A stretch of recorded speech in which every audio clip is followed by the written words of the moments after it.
ជាក្រៅជាដែនដីកំណត់ខ្ញុំតែគួរឲ្យសោកស្ដាយខ្លាំងព្រោះចៅយួនឈ្លានពានប្លន់យកអស់ទៅហើយដរាបណាខ្មែរក្រោមនៅមានដង្ហើមដរាបនោះខ្មែរក្រោមនៅតែមានសង្ឃឹមលើខ្យល់ចំណូលជានេះខ្យល់ចំណូលអីតើអ្នកដឹងទេថាជីវិតខ្មែរក្រោមវេទនាបែបណាខ្លះសំខ្ញុំខ្មែរក្រោមខ្លាចជាកូនកំព្រាគ្មានមេបាថារក្សាការពារឡើយប្រៀបដូចជាចាប៉ីគ្មានខ្សែអញ្ចឹងប្រវត្តិទេសាបានចែងព្រឹត្តិការណ៍បានចេញសាប្រកលទឹកដីខ្មែរក៏សាំងស៊ីនឲ្យយួនបើដៃឆ្នាំ49ថ្ងៃ4មិថុនាសែនឈឺចាប់ក្រៃថ្ងៃដែលខ្លោចផ្សាខ្មែរក្នុងលោកកាកាន់ទុកគ្រប់មកគ្នាខ្លាំងនៅអឺរ៉ុបអាមេរិកកាអាស៊ីអ៊ុំស្ត្រាលីជួយរួមទុកព្រួយខ្មែរអើយចូលចាំប្រវត្តិសាវតាចិត្តនឹងសាសនាត្រូវយួនប្រឡ័យពូជសាសន៍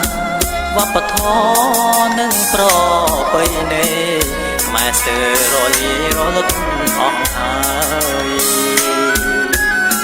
ប្រលឹងវីរៈជនខ្មែរគ្រប់ជំនាន់ណាអើយសូមជួយដាំទឿនកូនខ្មែរទាំងឡាយឲ្យមានសាមគ្គីមូលមីធ្លុងមួយរំដងទឹកដីលងត្រាតែបាន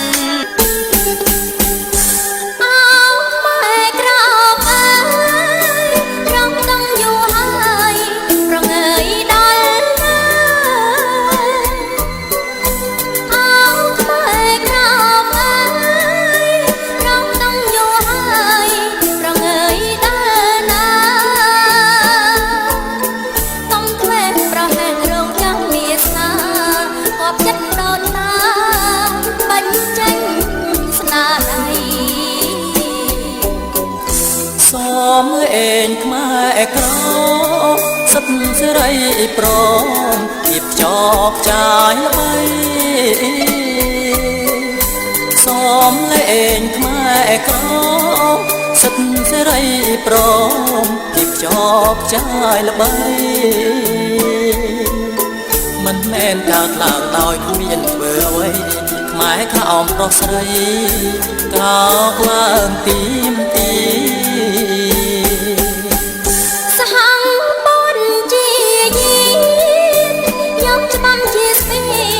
អន្តរអង្គជាតិតាពីសហព័ន្ធជា